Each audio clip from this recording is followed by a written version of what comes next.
뉴스 브리핑 제작에 도움 주신 분들입니다. 경험과 실적이 증명하는 김효지 부동산 전문인, 절세의 지혜를 나눠드립니다. 이상회계법인, 당신의 편에서 보험사를 상대해주는 제이슨문 손해사정사, 한 곳에서 시작되는 안정된 미래 선우앤선우 종합보험, 30년 손맛 케이터링의 명가 참사랑, 20년의 경험과 실력과 노련함 우리들 척추신경원, 학자금과 대학 입시 상담은 AGM 인스티튜트, 고객과 직원을 지켜주는 스니즈가 지금 주문하세요. 배너앤프린트. 홍성구의 뉴스 브리핑 지금 시작하겠습니다. 로컬 소식입니다.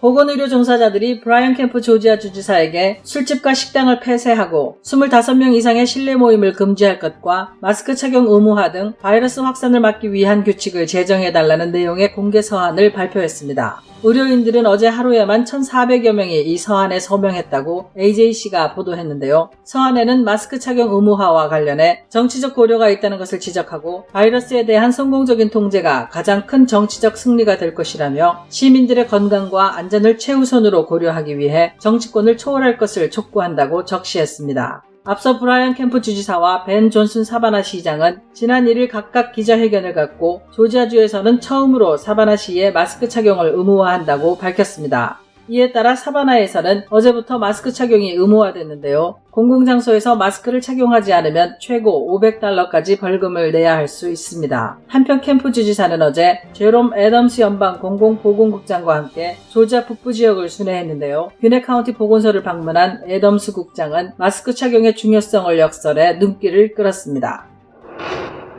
독립기념일 주말을 맞아 메트로 애틀란타 일대는 과거 퍼레이드 행렬은 자치를 감추고 그 대신 시위대가 거리를 차지할 것으로 보입니다. 코로나19 사태로 인해 센테니얼 올림픽 공원에서 불꽃놀이 행사가 취소됐는데요. 그 대신에 인종차별에 반대하는 대형 집회가 열릴 예정이기 때문입니다. 다운타운뿐 아니라 로렌스빌, 라즈웰 등에서도 7월 4일 토요일에 시위가 열릴 예정인데요. 독립기념일이 결국 모든 사람의 평등권을 주장한 날이라는 점에서 집회 개최의 명분이 충분하다는 것입니다. 한편 애틀란타 경찰은 지난달 13일 시위 도중 웬디스에 방어한 혐의로 흑인 2명을 어제 체포했다고 밝혔습니다. 이들 중 한 명은 조지 플로이드 사망 사건과 관련해 애틀란타 일대에서 대규모 시위를 조직한 인물로 알려진 존 웨이드인데요. 앞서 방화 혐의로 체포됐던 나탈리 화이트는 보석금을 내고 풀려났고 레이샤드 브룩스를 총으로 쏴 죽게 한 경찰관 역시 $500,000의 보석금을 내고 풀려난 상태입니다. 애틀란타 한인회는 어제 한인회관 운영관리위원회 회장으로 김백규 전 한인회장을 위촉하고 임명장을 전달했습니다. 이에 따라 앞으로 한인회관 건물 운영과 관리는 운영관리위원회가 본격적으로 맡게 됐는데요. 한인회 집행부는 건물 운영에 따른 부담을 덜고 순수한 한인회 사업에 집중할 기회를 얻게 됐습니다. 또 김백규 위원장으로서는 끊이지 않는 한인회관 매각서를 종식시키고 한인회관이 한인회 재정 독립성을 돕는 존재로 자리 잡을 수 있도록 하겠다는 애초의 목표를 위해 헌신하게 됐습니다. 앞서 한인회는 최근 이사회에서 한인회관 지붕 수리를 위해 SBA로부터 $123,300의 EIDA를 융자할 수 있도록 승인받았습니다만 김윤철 한인회장은 김백규 위원장의 조언에 따라 10만 불을 제외한 $23,300만 한인회 운영기금 목적으로 대출받을 것이라고 밝혔습니다. 아동 음란물 소지 혐의 등으로 징역 1000년형을 선고받았던 피터 멜러리 씨가 7년 5개월 만에 가석방됐다고 AJC가 어제 보도했습니다. 조지아주 라그랜지에서 TV 방송국을 운영했던 멜러리는 전체 형기의 0.7%만 살고 나온 셈인데요. 수사를 담당했던 검사와 일부 피해자들이 그의 가석방을 반대했지만 가석방위원회는 멜러리가 가석방 기간을 채웠다는 등의 이유로 가석방을 결정했습니다. 멜러리는 아이들이 성적으로 착취당하는 영상과 사진 파일 26,000여 개를 자신의 컴퓨터에 저장하고 자신의 사무실에서 젊은 여성들의 치마 속을 몰래 촬영한 혐의 등으로 2011년 2월 기소됐습니다. 당시 재판을 맡은 판사가 전 세계에서 가장 많은 아동 음란물을 수집한 사람일 것이라며 혀를 내둘렀을 정도였다고 하는데요. AJC는 그가 거주하던 카운티에서 쫓겨나 전자발찌를 착용한 채 여생을 보내게 됐다고 전했습니다. 제5회 애틀란타 문학상을 공모합니다. 미국 동남부 지역에 거주하는 한인이면 누구나 참여할 수 있으며 미발표 신작 작품을 시 부문은 최대 5편, 수필 부문은 최대 2편을 우편이나 이메일로 8월 31일까지 보내시면 됩니다. 수상자에게는 대상 상금 $1,000를 비롯해 상금과 상패 및 등단 증서가 수여됩니다. 제5회 애틀란타 문학상은 제1IC은행이 특별 후원합니다. 지구촌 소식입니다.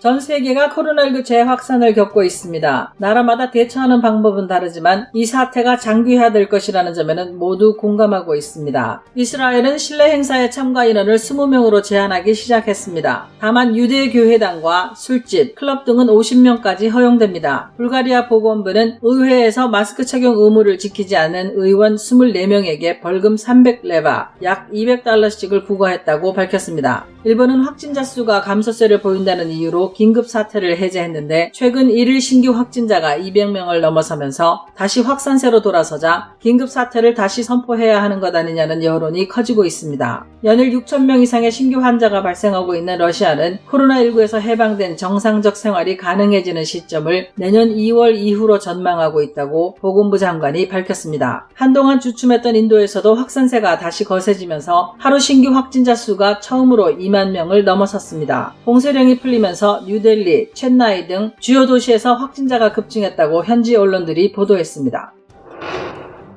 인도네시아의 이담 아지스 경찰청장은 어제 자카르타에서 마약 사범들로부터 압수한 필로폰 1.2톤과 대마초 410kg, 엑스터시 34,000개를 불태우는 행사를 열었습니다. 이 자리에서 경찰청장은 올해 상반기에만 약 100명의 마약 사범이 사형 선고를 받았다면서 단호한 조치만이 마약 유통 사슬을 끊을 수 있다고 강조했습니다.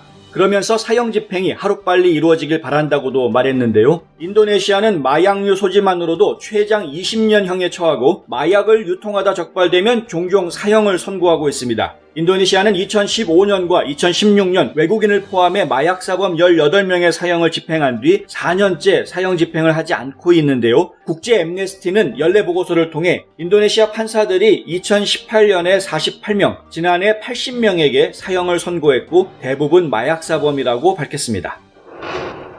중국과 국경 분쟁 중인 인도가 러시아산 전투기 33대 구매 등 6조 원대의 무기 예산안을 확정했습니다. 예산안의 핵심은 미그 29 21대, 수호이 30 MKI 12대 등 러시아 전투기 33대를 구매하는 것입니다. 인도는 지난달 중국과 국경 유혈 충돌 후 전투기 등 첨단 무기 도입을 서둘러 왔는데요. 이번 전투기 구매에도 패스트 트랙 절차가 적용된 것으로 알려졌습니다. 이와 함께 인도 국방부는 공군과 해군을 위한 공대공 미사일 구매에도 확정했고 사정거리 1,000km 길이의 신형 크루즈 미사일 개발에도 예산을 배정했습니다. 한편 나렌드라 모디 총리는 3일 라다크 지역을 직접 방문해 현지 상황에 대해 브리핑을 받았습니다. 현지 언론은 모디 총리가 국경지대를 직접 방문함으로써 중국 측에 강력한 메시지를 전했다고 평가했습니다. 한국 소식입니다. 선천성 심장질환을 갖고 590g에 불과한 무게로 태어난 초극소 저체중 미숙아가 심장수술에 성공해 무사히 부모 품에 안겼다고 연합뉴스가 오늘 보도했습니다. 서울대 어린이병원 김웅환 소아흉부외과 교수와 김희경 소아청소년과 교수는 임신 31주 만에 몸무게 590g, 키 30.5cm의 초미숙아로 태어난 아기의 심장수술에 성공했다고 밝혔습니다. 아기는 몸무게가 너무 적게 나가는 탓에 바로 수술을 받을 수도 없었다고 하는데요. 의료진은 안전한 수술을 위해 아기의 체중이 1kg이 넘을 때까지 약물 등으로 관리했고 체중 1.1kg이 되던 생후 46일 수술을 했습니다. 다행히 수술은 무사히 끝나 아기는 이제 스스로 젖병을 빨 정도로 호전돼 퇴원한다고 하는데요. 아기 체중도 2.2kg까지 늘었다고 합니다. 병원 측은 미숙아를 둔 부모들에게 새로운 희망을 주는 좋은 소식이라고 설명했습니다. 서울 시내에서 응급 환자가 탄 구급차를 막아선 택시 탓에 환자가 이송이 늦어져 결국 사망했다는 주장이 제기돼 경찰이 수사에 나섰습니다. 청와대 홈페이지에는 어제 응급 환자가 있는 구급차를 막아 세운 택시기사를 처벌해주세요라는 제목의 청와대 국민청원이 올라왔는데요. 폐암 4기 환자인 80세 어머님이 호흡에 어려움을 겪고 통증을 호소해 사설 구급차에 모시고 응급실로 가던 중에 차선을 바꾸다가 택시와 가벼운 접촉사고가 있었고 택시기사가 사건 처리를 요구하며 구급차 앞을 막아서면서 환자 이송이 지연됐다는 것입니다. 약 10분간 실랑이 끝에 환자는 119 신고로 도착한 다른 구급차에 옮겨 타고 한 대학병원으로 이송됐지만 결국 5시간 만에 숨을 거뒀습니다. 환자의 아들은 응급 환자가 탄 구급차를 막아 소중한 골든타임을 놓치게 되는 일이 또 있어서는 안 될 것이라며 강력한 처벌을 주장하고 있습니다. 청와대는 최근 차기 국가정보원장에 박지원 전 민생당 의원을, 통일부 장관에 더불어민주당 이인영 의원을, 국가안보실장에 서훈 국가정보원장을 각각 내정했습니다. 남북 정상회담과 북미 정상회담의 3파 역할을 했던 대북 베테랑들을 전면에 내세운 것인데요. 특히 박지원 국정원장 내정자는 지난 2000년 김대중 대통령과 김정일 위원장이 평양에서 만나 6.15 선언을 하게 한 1등 공신으로 알려진 인물입니다. 박 내정자는 최근 언론과의 인터뷰에서 문재인 대통령이 북한에 특사를 파견해야 한다고 말했는데 본인이 특사로 파견된다면 방북할 생각이 있다고도 했었습니다. 서훈 안보실장 내정자는 2018년 3차례의 정상회담을 준비한 실무자로 진작부터 안보라인에 기용될 것으로 예상됐던 인물입니다. 서 내정자는 현재 한반도 상황에 신중하게 대응하되 때로는 담대하게 움직일 수 있도록 준비할 것이라고 말했는데요. 실제로 대담한 행보가 나올지 주목됩니다. 2020년 7월 3일 지금까지 뉴스브리핑의 홍성구였습니다. 최은주였습니다. 시청해주셔서 감사합니다.